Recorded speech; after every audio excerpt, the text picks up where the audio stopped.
What's going on, guys? ChaseWins.com, Venture Sports Consulting, Friday, July the 31st. Happy Friday, everyone. Kicking off another big weekend, and hopefully it is going to be a big weekend. We're going to do a recap for Thursday, what we had, and we'll get you on a free play and tell you what we've got coming up this weekend and the possibility of what we may have coming up this weekend. I guess everybody should know by now the NHL and the NBA are starting back. The NBA technically started Thursday. They had two games, Clippers and Lakers, and the Jazz and the Pelicans. Friday is the first real ramp up day back into the season. And again, like I told everyone, we left the NBA and the NHL just absolutely obliterating both of those sports. And we plan on picking right back up where we left off, myself and all my clients. But I'm not just going to say, hey, look, there's games on, let's go play them, like so many people in this industry are.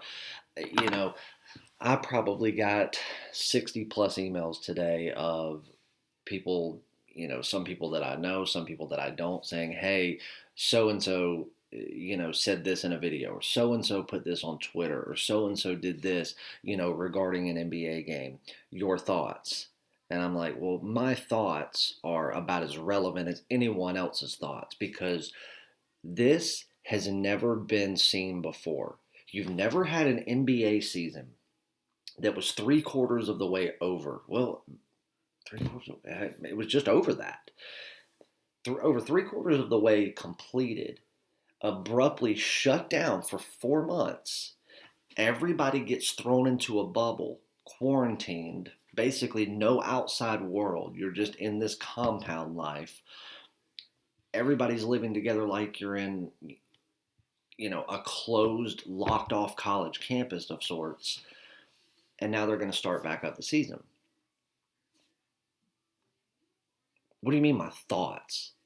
We have to see what goes on before you have thoughts because all of my thoughts or your thoughts or anyone's thoughts are going to be pertaining to what was going on 4 months ago when life was quote unquote normal. So I don't want to hear people's thoughts. I don't care what they think before something even happens. Basically, it's, hey, give me your hypothetical thoughts. Well, hypothetically, what if the world ended tomorrow? I mean, that's exactly why I preach. You can tell who really goes off of information, goes off of data, goes off of facts, goes off of realistic measures, or who just goes out there trying to sell you something. So hopefully we will have some NBA and NHL action because NHL starts back on Saturday. I hope that we do have action this weekend, but I'm not going to force it. We will have some NASCAR on Sunday. We will have horse racing this weekend. And of course, we'll have plenty of baseball, which is the bread and butter of everything. So let's get on a recap. Oh, and I'll tell you, I'm going to give away some stuff at the end of this weekend, but I need everybody to do something for me. So it's going to start. We're going to see how many subscribers and followers we can get throughout a multitude of things. And at first, I just wanted it to be for my foundation. Myself and my co-founder Jerry Valdez have been working around the clock to get this foundation off the ground. And I'm telling you right now, guys, this is a task to do one of these. It's the most rewarding thing that you could ever do. But the fact of the matter is, it is, countless hours of work. It is extremely difficult, especially in the amount of time that we've done it. We are launching our website this coming week. We've got social media up and going, Twitter, Instagram, all of that. So I want you to follow that because we have two athletes that we've partnered with that we are beyond thankful for, and we want to go ahead and release some stuff from them, share some cool stuff with you.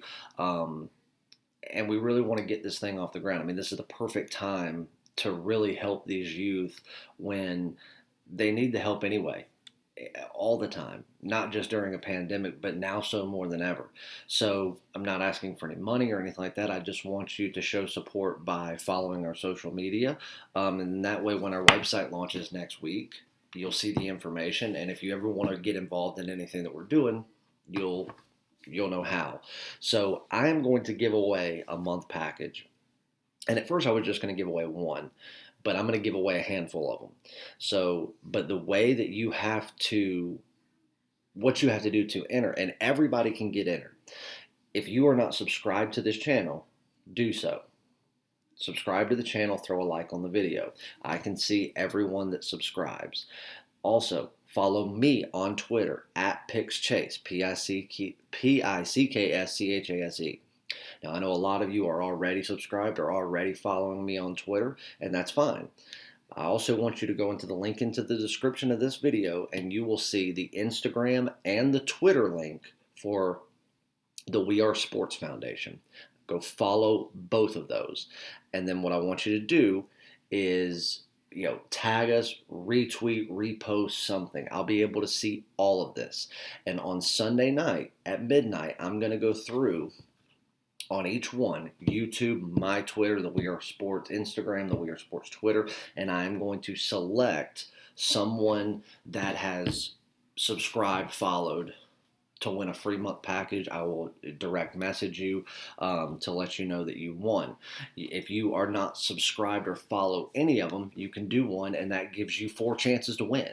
So make sure that you do it all. And if you're already subscribed here and you follow me on Twitter, go follow We Are Sports on Instagram and Twitter, and you will get 2 chances to win the free month pass. So make sure you go do that. All the information is in the description of this video, so do that. All right, let's get on a recap for Thursday. Free play for Thursday was the Kansas City Royals on the money line, -120. I gave you all of my reasons why I like that game, and that was a winner, from start to finish. So congratulations on that. Another free play winner. It was a premium play also. It was on the card. Outside of that, I released 2 more premium games, one of them being the Atlanta Braves on the money line, -145. Again, got backlash for that pick. I even started my write-up with the sentence, yeah, I know you don't like this pick. I don't care. I don't want to hear it. And then, of course, I proceeded into the write-up. So Braves took care of business there. Max Fried, Ryan Yarbrough. Good game there. Really was a good game. And then we finished off the day with the San Diego Padres on the money line. Now, this one was a little steep. I did not like laying 155, but as I said in the write-up, I was going to go and snag it at that price because I was projecting a line of 180 or above by the time the game started. So I felt like even though it was steep, and it doesn't leave you a lot of value in the market as for the line, I felt like we were getting somewhat of a gift because I felt like it was going to go up. And then, of course, with the amount of clients that I have, as soon as they get the game and bets start coming in through these, online and, in domestic books, left and right, the line starts going up pretty quick. And I think I saw it as high as 185, but I think I ended up seeing it at 170 is where it closed at William Hill. But either way, they ended up taking a pretty decisive win. They were winning in very comfortable fashion throughout the entire game. One bad pitch right there. I think it was a home run in the 6th or 7th inning. I'm not sure exactly which one, but they ended up tying it up 6-6. And then when it went into extra innings, the floodgates opened for the Padres. They took care of business and ended up winning 12-7, I believe. So a 3-0 sweep of the day, another MLB sweep, another day of great profit, going 3-0. I did release one other play on Thursday, and it was a top play in the KBO. Our top play for Thursday that was in the KBO ended up getting rained out and canceled. That's the second time that's happened in the last week, so can't really control that. So it got rained out and it got completely canceled, not postponed or anything. The game was just canceled. So another top play in the KBO, which weather's looking okay at this point, goes on Friday morning. So we'll recap that on the video for Saturday. But 3-0 day in the MLB, so congratulations to everyone. Congratulations to everyone who jumped on the extra day promo before 7 p.m. Like I said, it had to be before 7 p.m. Eastern time. You guys will get your extra day. It's already on your account, so you'll see that. Let's get into a free play, and let's check and see what the line is right now in this game.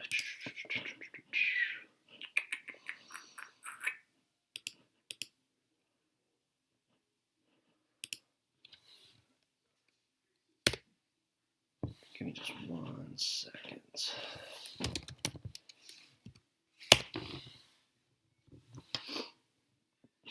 All right, William Hill. Okay, the Chicago White Sox versus the Kansas City Royals. It is the home opener for the Kansas City Royals tomorrow. We got two lefties going up. Ho, buddy, this is going to be a good one. So there's a few reasons that I like this game. Number one, I have been, as much as I hate to say it because I'm a Cubs fan, and so I'm certainly not a fan of the White Sox, I've advocated for the White Sox the past 2 years about how well they've done as far as their rebuild. They're the only team that has done a true, pure rebuild from the ground up through player development, through prospects, through drafting, through their farm system. And sure, they've gone out and gotten some pieces here and there through trades and through purchases. But if you really look at it, go look at what they've spent. And they're a big market team. They don't have a ton of money because they just don't. Their fan attendance is absolutely horrid unless the Cubs are in town. I say in town like it's another city. If the Cubs are playing on that side of town, I should say. But they've done it the way that it was intended to be done. They haven't just pulled out their checkbook and cut checks and gone and purchased people to rebuild their team. Now, obviously, every team has to go buy players at some point. But are you the Yankees who only buys players? Or are you an Orioles or a White Sox or a Reds who can develop players, draft them, go through player development, your farm system, and bring them up and show what you have gone out there and watched, prospected on, trained, and built. And that's what the White Sox have done better than any team in baseball by far. But Dallas Keuchel, all of my Braves fans are big Keuchel fans, and I mean, understandably, he's an okay pitcher. I mean, I'm not overly in love with Keuchel. I actually think that the move that he made to the White Sox, going into the American League number one, but the American League Central, what was looked at as a more powerful division than they really are. I mean, obviously, this stems back to 2015 where they started gaining some traction. And then 2016, you had the Cubs and the Indians play in the World Series. The Indians were a fantastic squad. I mean, very talented, stacked to the gills when it comes to pitching. I mean, everything. Their bullpen was fantastic. They were a great team. 17 rolls around. The Indians still have, pretty much every bit of that squad other than two players. 18 comes around, but now here come the Twins. The Twins start gaining some traction. Now over the last 2 years, the Twins have been the team to be in the AL Central, according to anybody you listen to. I still think that the Cleveland Indians were the most talented team. But what did I say last year? During the season, and especially in the offseason when the Reds and the White Sox started making moves that nobody was talking about. Nobody was talking about these two teams. And they were going out there, I mean, for the first 7 straight days of the offseason where teams actually started making moves, you would hear, oh, well, this team's in talk over here. This team's thinking about this. This agent's negotiating over here. And every day you look in the White Sox, boom, another purchase, another trade, another this, another that. Nobody's talking about it. They talked about the Keuchel move, but it's nobody wants to talk about it when it's not a big name, when it's not the Garrett Cole and the Strasburgs and, re-signing Garrett Cole. It's not Rendon. It's not Machado. It's not all these big names, Bryce Harpers, that have gone in the last couple of years. But the White Sox have done an incredible job. Now, here's one reason that... Let me get back over to this. Give me 1 second.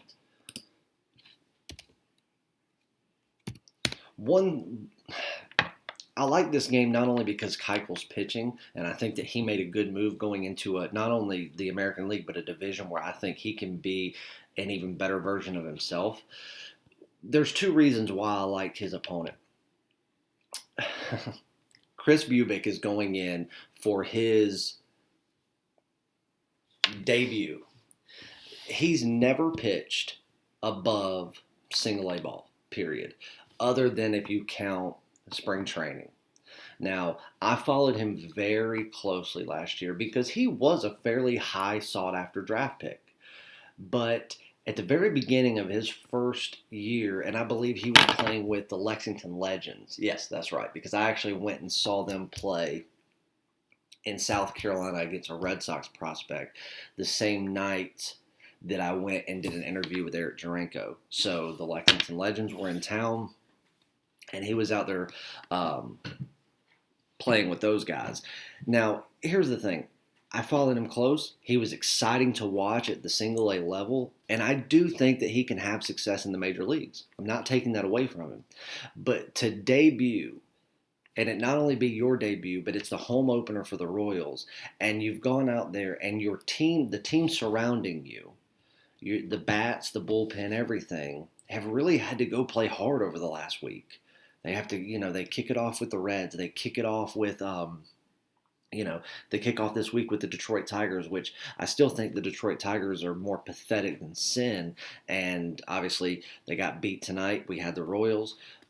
But Detroit played them as much as they could play anyone. I mean, Detroit's not going to be a threat to anyone with a pulse most nights. But they played them. They made them work for the win. It wasn't just, we showed up and we beat them, as most teams can do against Detroit. The Royals have had to play. They've had to play till the very end, and they've had to play hard. Now, that's not a bad thing. Usually that's what you want in teams, because that's what keeps your rhythm going. Going out there and being able to just show up and win isn't healthy for continuing a streak or building off of a streak. You want to go and play hard. But when your bullpen is average at best, it's still kind of rebuilding. You don't have a starter to fall back on if he gets pulled after one. I just don't think it's a good spot to go into a very aggressive White Sox lineup. Probably the most aggressive lineup in the American League Central. I'm not saying they're the best, but they are most certainly the most aggressive. A team that doesn't care if they're home or away, because usually, even on normal years, Guaranteed Rate Field, which I still call Comiskey Park, is usually empty most days. It would most certainly be empty on a Friday night. Usually, Sunday afternoons is the only time, unless the Cubs are playing there, that you're going to see a packed-out Guaranteed Rate Field. You have two southpaws going up against each other. One who's already 1-0 this season. I mean, he averages around a 3.5 ERA for his career. He only got one strikeout, but that's fine. But he got 5 2. He went 5 1/3 innings against. Is it 5 1/3 or 4 1/3? I think it was 5 1/3. But against the Twins, which are a better lineup than the Royals, and they also they have a much better bullpen than the Royals. They're starting to flounder a little bit. They're getting rid of some pieces. They're eventually going to have to go back into rebuild mode without the World Series they thought they could get. The White Sox are not only in a better position for this win, not just because of the starting pitching, because you have Keuchel, a very experienced pitcher, going up against somebody that's never pitched a game above. I mean, he hasn't even pitched in double or triple A. He's going from single A ball to spring training and summer camp to, hey, go play in a big league game against a division rival in the home opener with a stacked bullpen, as stacked as it could be, because it is rested enough. They did not deplete the bullpen over the past few days against the Indians. They were fairly conservative. It's not like the White Sox. Usually they'll burn through a bus full of arms if they have to, even though they know they shouldn't. They did very well at conserving energy and conserving arms. So their bullpen is in a much better position. You definitely have the starting pitching edge. Now, if Chris comes out and he pitches a gem, more power to him. One bit of credit that I'm going to give is Mike Matheny. I talked about him yesterday, the manager of the Royals. The fact that he is giving in the home opener, he's handing the ball to this kid and saying, hey, we believe in you. You've shown us that you should be here. Go for it, kid. Even though they want him to be a starting pitcher, I just don't think that he had done enough. I mean, obviously, they got to give him a shot this year because there's no chance for him to go play at the double or triple A level because of what's going on with minor league baseball. But maybe let him be a closer to start. Put him down for assignment at the beginning of 2021, and by the All-Star break of then, you've got you a number 3 or 4 guy. I got to hand it to Mike Matheny. I think there's method to the madness. I think that means that Chris is going to be a lot more deadly than what he was originally perceived to be, which is great. I mean, I'm actually pulling for the Royals and Matheny to have success now and in the future. I would say at the single A level, this kid has shown an immense amount of talent and potential.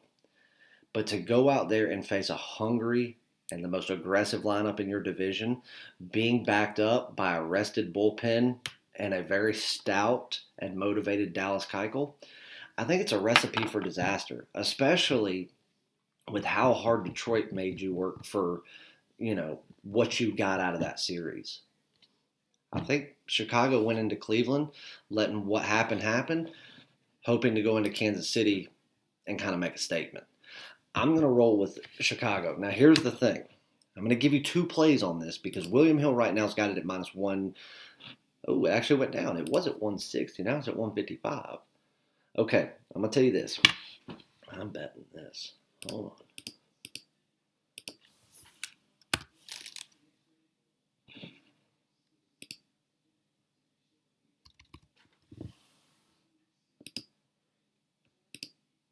Okay.